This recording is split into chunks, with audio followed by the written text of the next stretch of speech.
Sveicināti, dāmas un kungi. Prieks būt šeit atpakaļ pēc kāda ilgāka pārtraukuma. Lietas ir mainījušās. Es esmu no jauno fizikas skolas dinozauriem, kas šeit jau pavada daudzus gadus. Starp citu, šī te lekcija, ko jūs tikko redzējāt, pirmā reize izskanēja, ja es nemaldos, pirms 10 vai 11 gadiem apmēram tādā saturā. Jūs varat trīsreiz minēt, kurš ir autors, ja jau es to šobrīd stāstu. Viņa gan ir piedzīvojusi virkni uzlabojumu, un Valteram viņa ir labāka nekā viņa savulaik bija. Kaut gan es esmu mazliet pārsteigts, ka viņš jums lika diferenciālu vienādojums reiķināt un integrēt, bet kvalitāte ir kāpus, jūs arī. Es apsolos, ka es neko tik traku ar jums nedarīšu, bet arī es esmu atnācis kaut ko pastāstīt.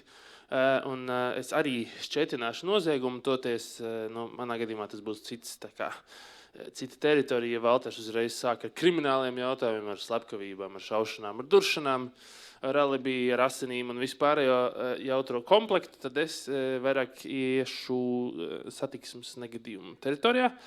Un mēs pašķetināsim to, kā fizikas,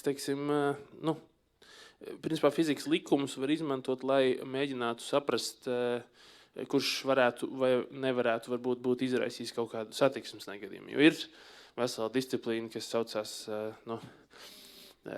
auto negadījumu ekspertīze. Cilvēks sēž un rēķina, kas tur varēja nevar būt, un konsultē tiesu, kurai jāizdara lēmums par to, vai kādam atņemt tiesības, vai kādam uzlikt lielo sodu, vai kādu iebāzt cietumā. Un tad par šito jautājumu mēs tad arī bišķiņ parunāsimies. Un man arī būs tāda modeļa situācija, uz kuras bāzes mēs tad skatīsimies, un tā man stāsta beigās mēģināsim saprast, kurš ir bijis vainīgs. Situācija ir tāda. Mums ir divas mašīnītes. Sarkanā mašīnīte brauc kur TV krustojumā iekšā, viņai zīme, ka viņai jādod ceļu. Tad viņai ir jāpiebrauc uzmanīgi pie krustojuma, jāpaskatās uz vienu pusi, jāpaskatās uz otru pusi, un tad, kad viss ir drošs un neviens nebrauc, tad viņi var braukt iekšā līkumā. Un ir zilā mašīna, kas te griežās aiz līkumu, te vēl kāda māja priekšā, un viņi te brauc. Tad, principā, ja tā mašīna brauc, tad šītai mašīnai viņai jādod ceļu, bet no šī rakursa, tā kā es tagad rādu, viņi var viņu arī neredzēt. Un, protams, tas, ko jūs droši vien sagaidat, ir, ka tā viņas brauc, protams, un viņas sadurās dabīgi. Var redzēt, ka zilā mašīna ir bremzējusi un atstājusi kaut kādas pēdas aiz sevis, bet principā šajā vietā viņas ir sadurušās. Tagad izsauc policiju, policija atbrauc un jautā, kas te ir noticis, skatās, piefiksē automašīnu pozīcijas un vispārējo. Un, lūk, zilais šofers saka ļoti vienkārši lietu. Viņš brauc pa galveno ceļu. Sarkanā mašīna griežās ārā no ceļa, kur ir jādod viņai priekšroku. Viņa to nav darījusi. Viņa ir vienkārši iegriezusies priekšā un ir notikusi sadursme. Līdz ar to zilās mašīnas šofers saka, ka vienkārši ir pārkāpt noteikumu un viņam uzbrauc virsū. Protams, sarkanās mašīnas šofers saka, es jau piebraucu, un es paskatījos, bet tur neviena nebija. Es griezos ārā, un tas maniaks zilajā mašīnā brauc tik ātri, ka viņš vienkārši izlidoja no tā līkuma un iebrauc man sānā. Un tad vienkārši policistiem šo klausoties, nav tā tūlīt skaidrs. Ja? Varēja būt vienādi, varēja būt otrādi, jo tās vieta ir tāda sarežģīta. Te ir tas līkums priekšā, te ir kaut kāda māja. Nevar tā pateikt vienkārši, ka tu esi dumšs un ir skaidrs, ka ir tā, te ir tāds 50-50. Un bez papildus informācijas droši vien būtu grūti pateikt, kuram ir taisnība. Un tāpēc arī mēs šo jautājumu mēģināsim šķetināt un ieskatīsimies tajā principā, kā to tiesu ekspertīze arī dara. Jautājums ir tāds, ko mēs varētu gribēt piefiksēt, pirms mēs braucam uz laboratoriju rēķināt. Klausos. Pilnīgi noteikti. Mēs gribam piefiksēt šito te trajektoriju, šitās te sliedes, cik garas, kādā virzienā. Ko vēl?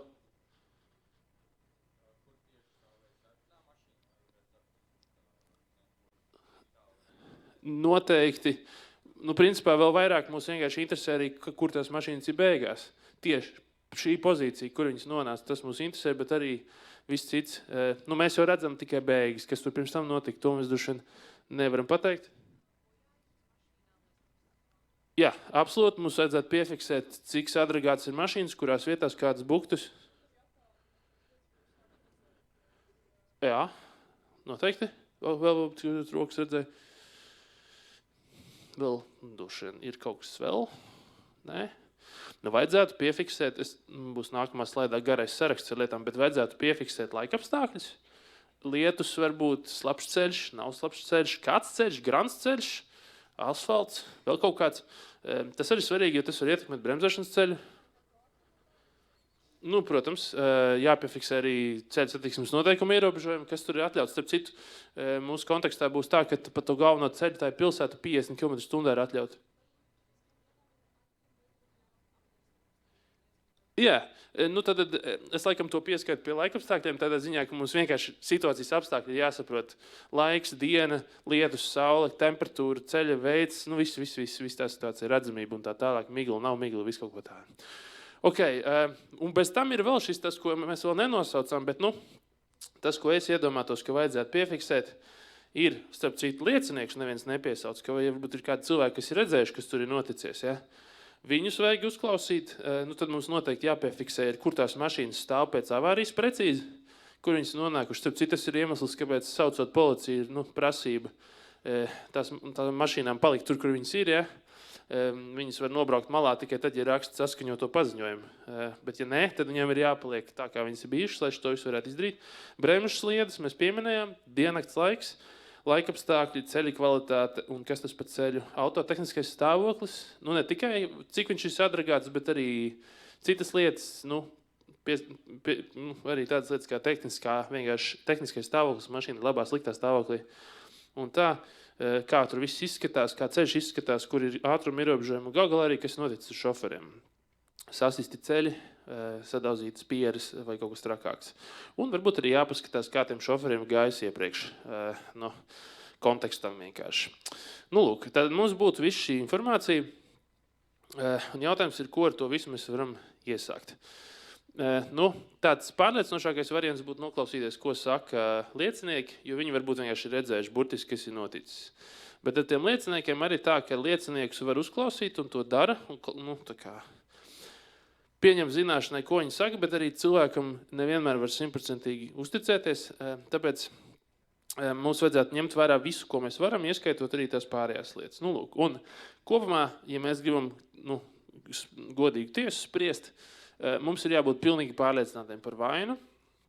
Tas, ko jūs darījāt iepriekš ar Valteru tikko, jūs pa vienam svītrojat ārā cilvēks, kas toču nevarēja būt vainīgi, un līdz jums paliek viens, kuram vienīgajiem izpildās visas lietas, tad jūs varat celt apsūdzību. Šeit tas pats. Mēs nevaram nevienai no mašīnām izteikt apsūdzību, līdz kamēr mēs esam diezgan skaidri pārliecināti, ka tikai viens no diviem varēja izraisīt negadījumu. Līdz tam brīdim mums ir jābūt diezgan piesardzīgiem.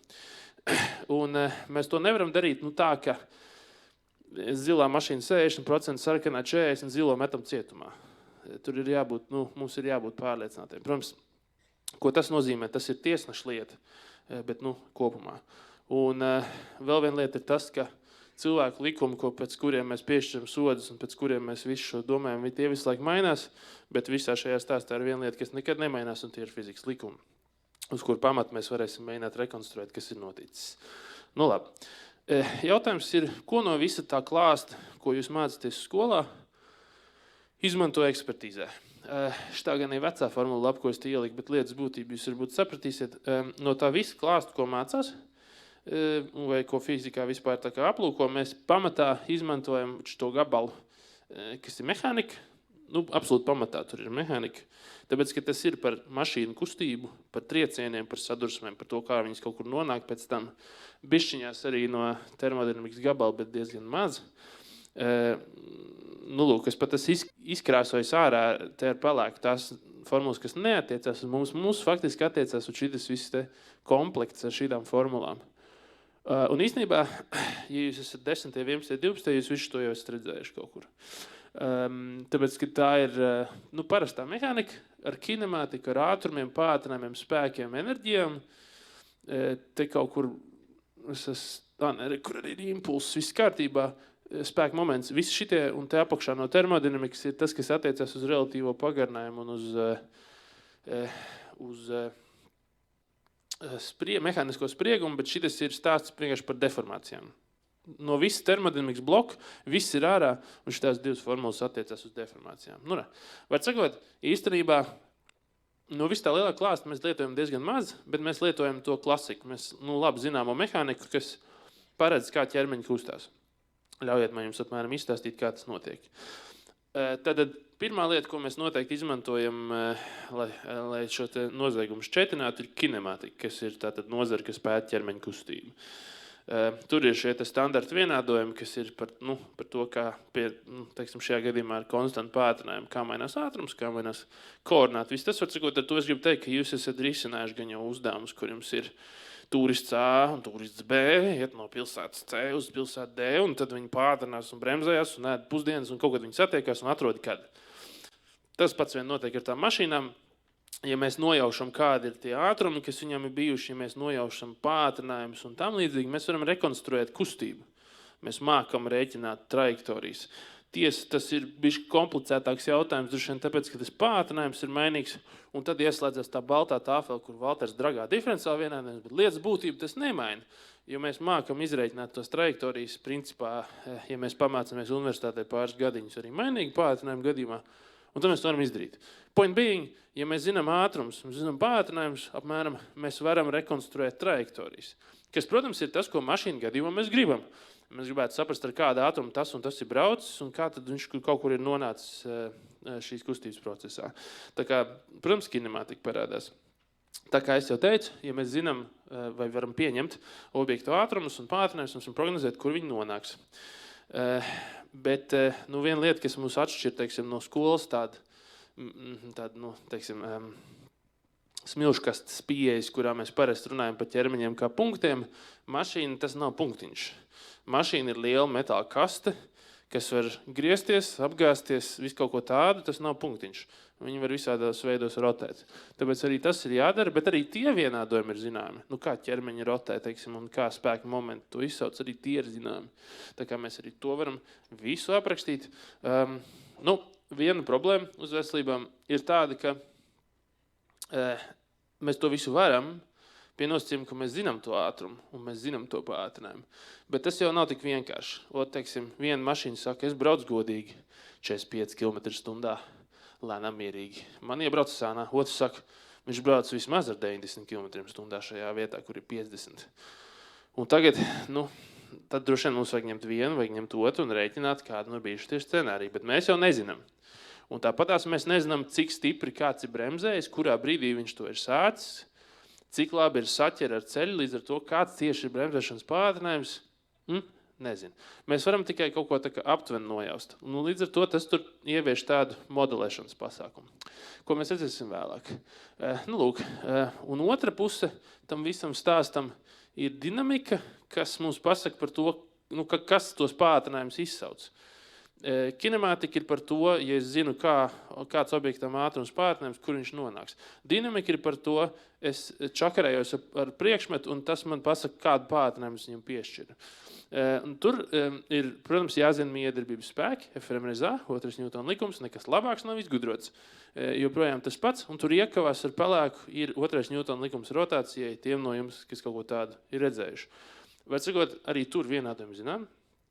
Mēs varam analizēt, kādi spēki darbojās uz mašīnām, kādi spēki darbojas uz mašīnām, ja viņas brauc pa ceļu. Ja es uzcērtu pa bremzēm, kādi spēki darbojas uz mašīnu? Viens, berze, vēl? Kas? Nē. Smaguma spēks dzirdēja. Un reakcijas. Viss. Citu nav. Vilcēju spēks ir mīts. Nav tādas lietas, by the way. Mašīna brauc pa ceļu, tāpēc, ka viņai ir saķeri ar ceļu. Berze ir tā, kas viņu ved uz priekšu. Vilcējspēks ir mīts, motors un viņi nevalk aiz matiem uz priekšu. Tie, kas ir, jūs zināt, par ko es runāju.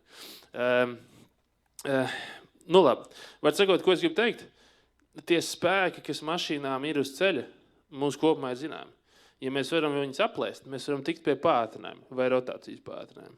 Un ja mums ir tie, tad mēs varam iet blakus stāvā pie kinemātikas un rēķināt kustību un viss ir kārtībā.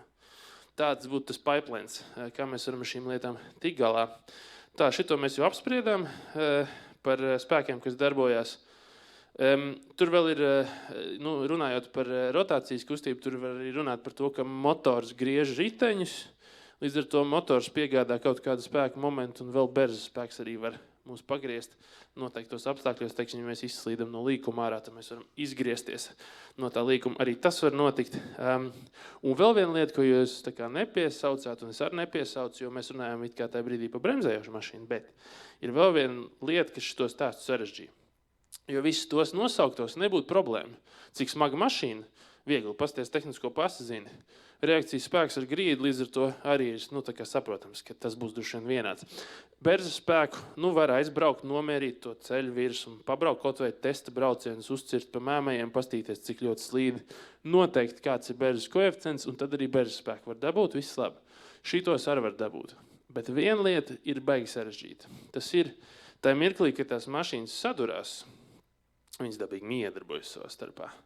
Viņas izraisa bukts viena otrai, un tajā brīdī, kamēr viņas sadurās, protams, viņas viena uz otru izdara kaut kādu spēku, kas to visu izraisa. Tas ir sadursmes laikā, mums ir spēks kaut kāds starp šīm automašīnām.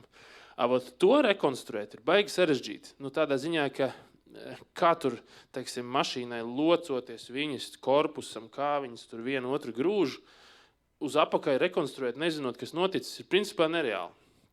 Un tā ir baigā problēma, jo sadursme ir svarīga daļa. Ja mēs gribam saprast, kā tās mašīnas ir satriekušās un kur viņas ir nonākušas, un ja mums nav zinām šie spēki, tad izklausās, ka viss ir lemts neveiksmē. Protams, tik traki jau var, no? Tāpēc, ka tur ienāk savukārt tas stāsts par enerģiju un impulsu. Jo, teiksim, enerģija un impulsu parādās visur tur, kur jums ir sadursmes. Tāpēc, ka sadursme, kā es teicu, ir komplicēts process. Tur tajā brīdī, kamēr mašīnas triecās viena otrā iekšā un locās visi tie korpusi, ir ļoti, no spēka viedokļa sarežģīti to aprakstīt.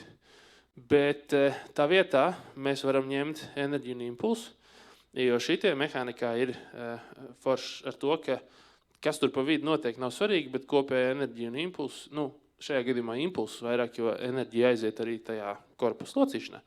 Bet mēs zinām, ka šīs lietas paliek kopsumā konstants. Un tad mēs ar kaut ko varam izspriest. Teiksim, par to impulsu runājot, par šo brīdi jau visiem vidusskolāniem būtu bijuši jābūt redzējušiem šito izteiksmi, bet ja kāds nav, tad impulss ir reizinājums starp masu un ātrumu. Un kopējai sistēmai viņam būtu jābūt vienādam. Vienai un otrai mašīnai kopā ir kaut kāds impulss, viņas sadurās, un pēc tās sadursmes viņam vajadzētu būt tādam pašam. Jo tā sadursme nav bijusi gara, un tur nevar runāt par bērzas beigu, kas pa vidu ir bijusi ar ceļu. Lūk, un tad, zinot šo, mēs jau varam sākt vismaz mēģināt prognozēt, pirms sadursmes kustējās šitā, pēc sadursmes kustējās tādā līmenī, nezinot, kas tur tiem spēkiem pa vidu ir noticies. Ja jūs zināt, kas ir impulss, jūs gan jau esat arī uzdevums par tādām lietām risinājuši, ka bumbiņi sadurās, te ir līdzīga doma. Lūk, tā kā to vēl var pielikt tai puzlei, un vēl, kas starp citu tām sadursmēm ir svarīgāk, ja mēs konstatējam, ka impulss ir mainījies, mēs varam arī saprast, kāds spēks to ir izraisījis. Jo, lai mainītu impulsu, kas ir tas masas un ātruma reizinājums, jāpieliek spēks noteikti laiku.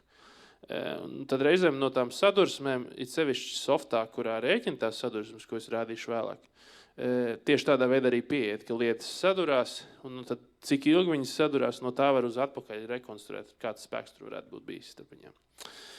Tā kaut kā. Okay. Atgriežoties pie šitā te stāsta un šīs te bildītes, es jums atgādinu šo situāciju. Mašīnas ir šādi sadūrušās, mēs mēģinām atšķirtināt, kurš ir bijis vainīgs. Ko mēs no šīs situācijas reāli tad varam saprast? Viena lieta mums ir tās sliedes, par kurām mēs runājam, bremzēšanas pēdas, kas izskatās ir radušās no tā brīža, kad cilvēks ir pamanījis to mašīnu un uzsitis pa bremzēm riktīgi, un riteņi ir sabloķējušies, un viņi ir slīdējusi un atstājusi pēdas. Tur ir tādi pārtraukumiņi daži. Kādam ir kāda ideja, kāpēc tur nav vienkārši ABS dzirdēja? Jā. Modernām mašīnām ir speciāla sistēma, kas neļauj riteņiem sabloķēties, jo tik līdz viņi sabloķējas, tā viņas bišķiņi, atlaiž bremzes, lai viņi atkal bišķi pagriežās, jo, ja viņi sabloķējas, tad tā slīdēšana var būt baigi tāla, ja ceļš pa ledu, piemēram. Tāpēc mašīnām ir ABS sistēma, kas automatic braking system, kas bišķiņi tā kā pārtrauc to bremzēšanu, tāpēc tās sliedes ir austītas. Tā ir viena lieta, kurā mēs ieskatīsimies nopietnāk, un otra lieta ir specifiski, kas ir noticies tajā sadursmē. Šos divus es jums pastāstīšu tūlītās bišķi vairāk. Par to bremzēšanas ceļu. Mēs varam uz to paskatīties, man kopā ar jums ieskatīties nopietnāk un tās lietas, ko es teicu, to enerģiju un spēks un kinemātika ielikt un iekšā parunāties par to, ko mēs te redzam. Tad bremzēšanas ceļu mēs idejas varam nomērīt, cik viņš garš ir bijis. Un no tā mēs varam iegūt kaut kādu informāciju par potenciālo ātrumu, kāds tur bija varējis būt. Kāds varētu būt piegājiens? Mēs varētu mēģināt risināt uzdevumu tikai šajā kontekstā, kurā tā mašīna ir. Proti, mēs zinām, ka mašīna brauc pa ceļu, viņai ir kaut kāda kinētiskā enerģija mv kvadrātā dalīts 2. Mēs zinām droši vien, kāds ir mašīnas masa, jo mēs zinām, kas tas pa modeli ir, atbraucot un paskatoties. Ar kādu ātrumu viņi brauc, mēs vēl nezinām. Bet mēs zinām, ka kaut kāda kinētiskā enerģija tur ir bijusi.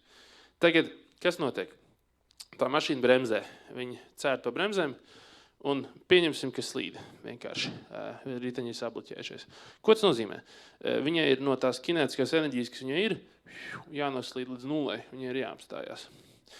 Un tā enerģija kaut kur ir jāpaliek. Un vienīgā vieta, kur viņa var palikt, ir aiziet tā berzes spēka veiktajā darbā. Šis berzes spēks valk ārā no mašīnas sistēmas to kinētisko enerģiju, viņa aiziet projām.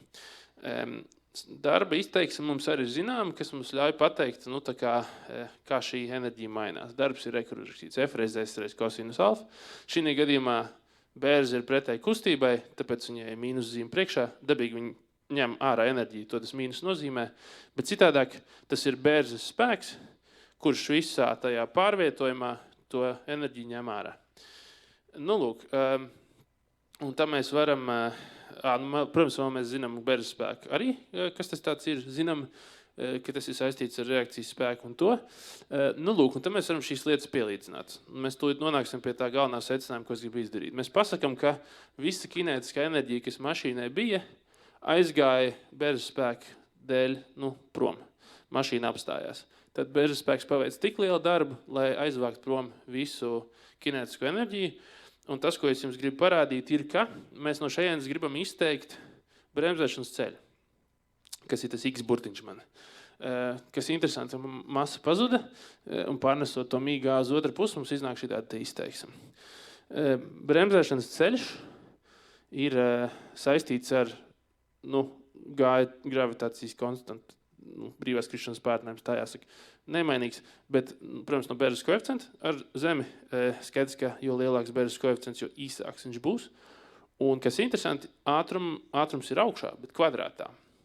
Kas nozīmē, jūs braucat 2 reiz ātrāk, jūs bremzējat 4 reiz garāk, kas ir šajā gadījumā svarīgi. Starp citu, šito es atceros arī no tā laika, kad es gāju autoskolā, tad šī bija tā vieta, kur instruktors stāstot teoriju teica, ka viņš teica, es tagad 10 minūtes jums pastāstīšu fiziku, un tad viņš stāstīja šo ideju, lai nonāktu līdz tā domai, ka bremzēšanas ceļš ir proporcionāls ātruma kvadrātam, kas ir svarīgi. Izvēloties ātrumu, katras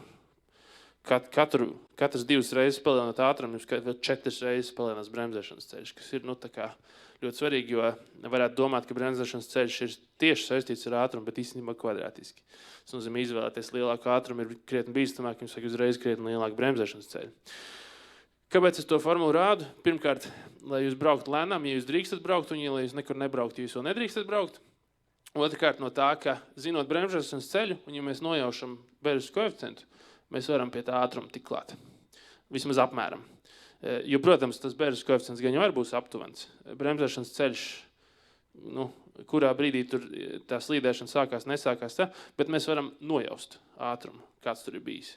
Ar to mums jau pirmais puzles gabaliņš būs. Vismaz aptuveni sapratīsim, kāds ir ātrums. Tad to mēs varam dabūt no turienes. Savukārt par to sadursmi runājot. Kā es teicu, par sadursmēm ir diezgan sarežģīti, bet nav jau tā, ka pirmo dienu tādas ekspertīzes eksistē, un nav jau tā, ka mēs neko nezinām. Autoražotāji, viņiem ir pienākums katru jaunu automobīlu izvest cauri visām drošības lietām, kas sevi ietver arī to, ka jūs vienkārši paņemat to mašīnu un sadragājat lupatās. Un pēc tam, ar fizikas, sensoru palīdzību konstatēt, kas ir noticis un pierakstat to, kā tas viss ir gājis. Jo šādā te sadursmē, kur jūs vienkārši paņemat 2 mašīnas un iebraucat vienu otrai pierē, jūs iegūstat informāciju par to, kā šī konkrētā mašīna salocās sadursmes gaitā, kas tur notiek, Un, respektīvi, jūs varat veidot datubāzi par to, kā katra konkrētā mašīna uzvedās pie noteiktām sadursmēm. Un fascinējošā kārtā tā ir eksperimentāla zinātne. Respektīvi, tas ir tas, ko autoražotāji dara. Viņi ņem svaigās, dārgās, skaistās mašīnas un bliež sienā dažādos veidos, sēž un pierakst, un tad sūt. Un ekspertīzēs atkal cilvēki no tās informācijas var kaut ko uzzināt par to, kādā veidā šīs mašīnas deformējās zem noteiktām sadursmēm. Kas ir vajadzīgs, lai jūs tās sadursmes varētu kaut kādā veidā atšķitināt. Jo jums nav nejausmas, kā tā mašīna tur deformējās, tad jums nav cerība. Starp citu, vecās mašīnas, tie Fordi, pašas pirmās tās četkantīgās foršās mašīnas ir bezmaz vai kabrioleti ar tādu apaļu stūru uz garu kātu, kuru vajadzēja grozīt. Viņas bija reāli dzelzs kastes, tādā ziņā, ka viņas bija riktīgi tādas, cietas un, principā, nedeformējums. Visas mūsdienu mašīnas, viņas zem sadursmes vienkārši salokās tā kā akordeons. Kāpēc?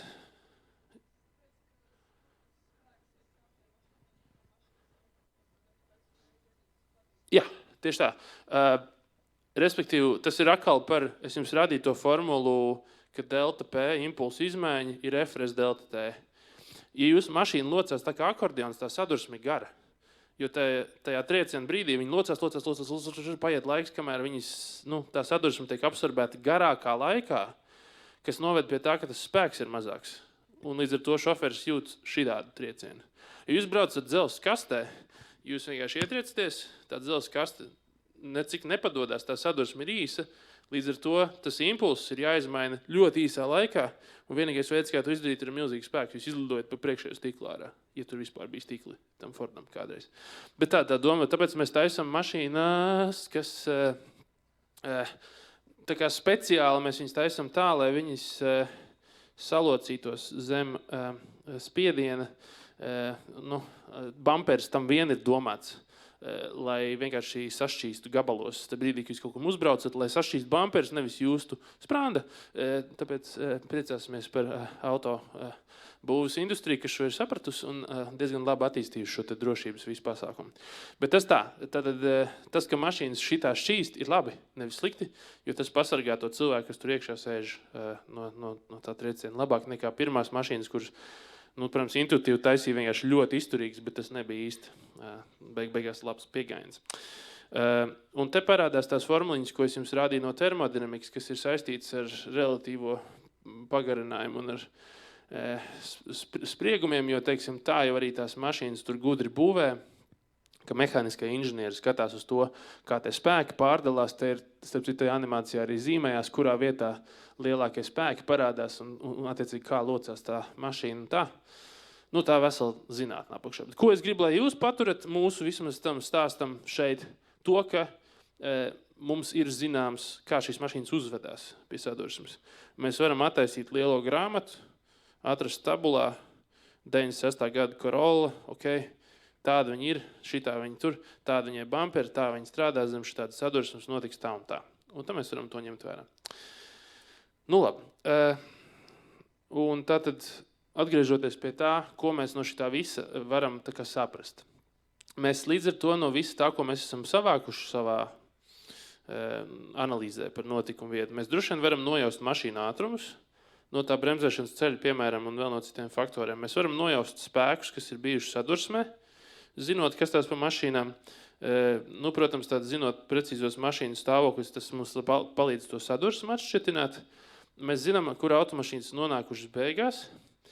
Bet, es gribu vienīgo lietu jums pateikt, ka līdz precīzai, tā, ka mēs absolūti zinām, kas ir noticis, tas vienmēr būs alaži diezgan šaubīgi, ja?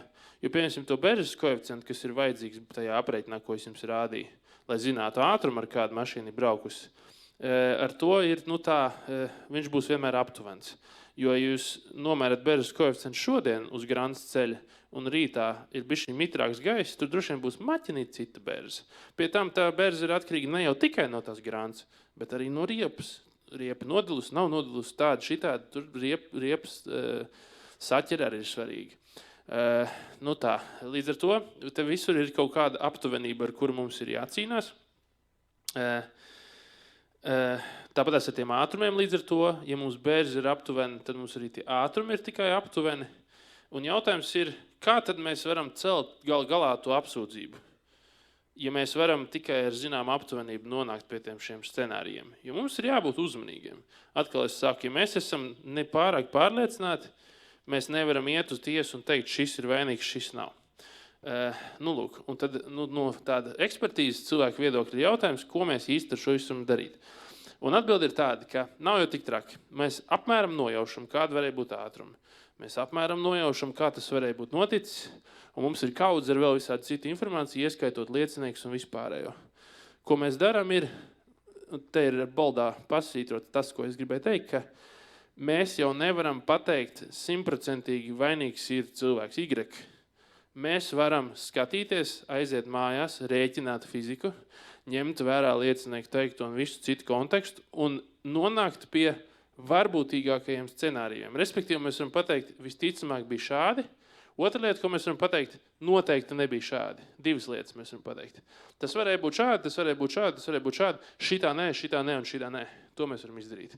Līdzīgi atkal, kā jūs svītrojāt ārā tos potenciālos noziedzniekus iepriekšējā lekcijā, šitas cilvēks ir īsts, viņu diskriminējumi. Līdzīgi šeit, tā kā mēs varam pa vienam svītrot ārā scenārijus, kas nevarēja notikt un atmest kaut kādas situācijas. Un tā mēs varbūt reizēm varam tomēr nonākt pie tā, kas tur ir noticies. Lūk, un tad te ir viens video gabaliņš no tā, līdz ar to, kā viss šis izskatās realitātē. Protams, realitātē neviens nesēž pie rasējumā papīra un ar roku nerēķina šitās lietas. Un visam ir uzrakstīts programmas, kas to dara.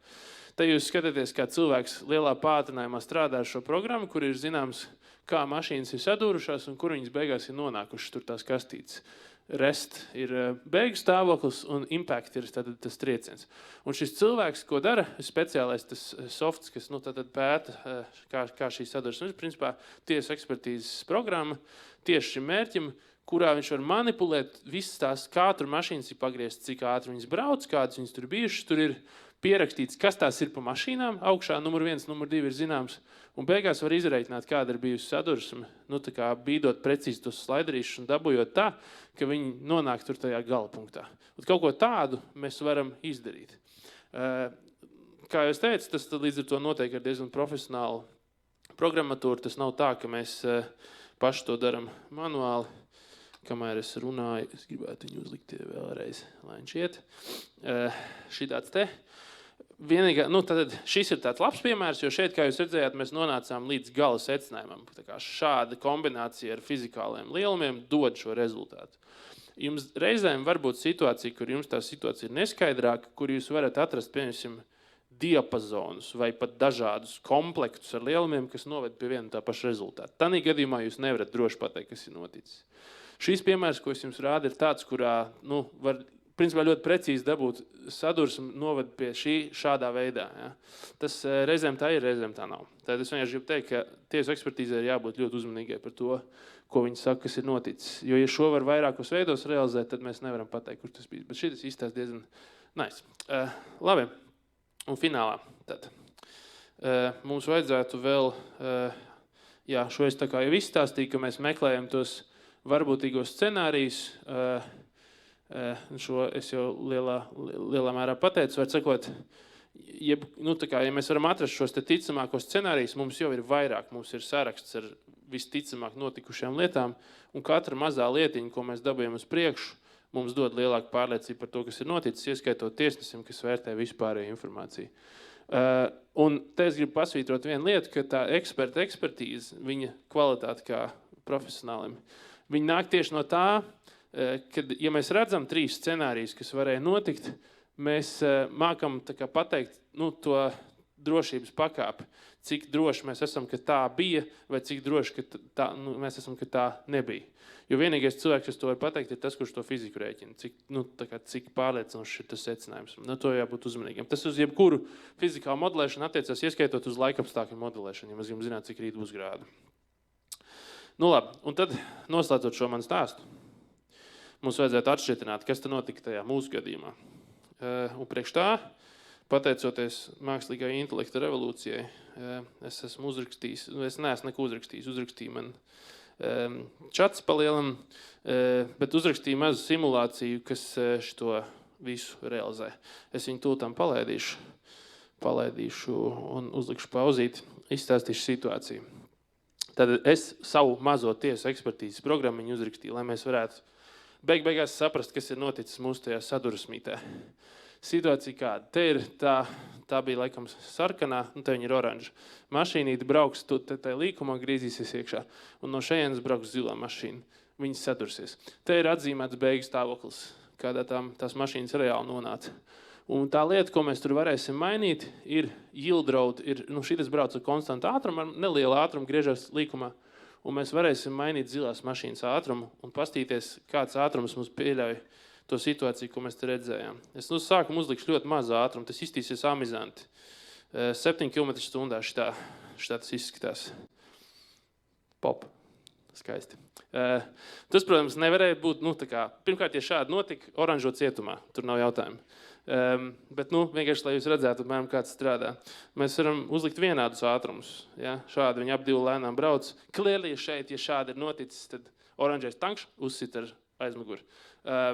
Oranžo cietumā. Bet jūs redzat, mašīnas nav tajā vietā, kur viņam jābūt. Tas nav tas, kas tur notika.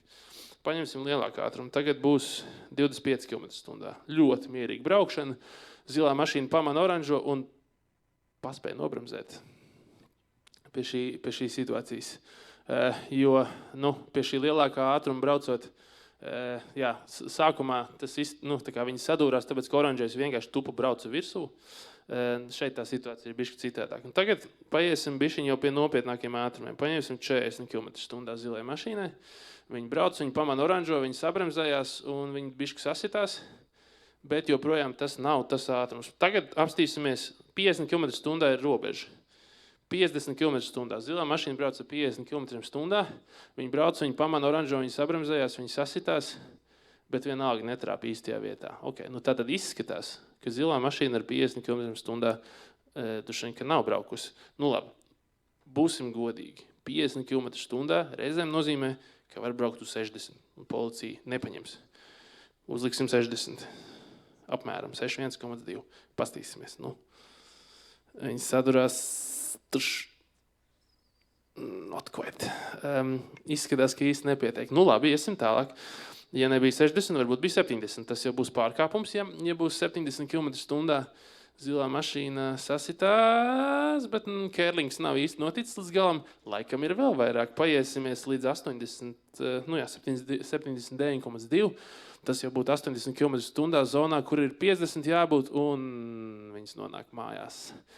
Tā, līdz ar to zilā mašīna, acīm redzot, ir braukusi kaut kur starp 79 km/h, un kā jūs tūlīt redzēsiet, 83. Pie 83 viņi jau bišķiņ aizslīd garām.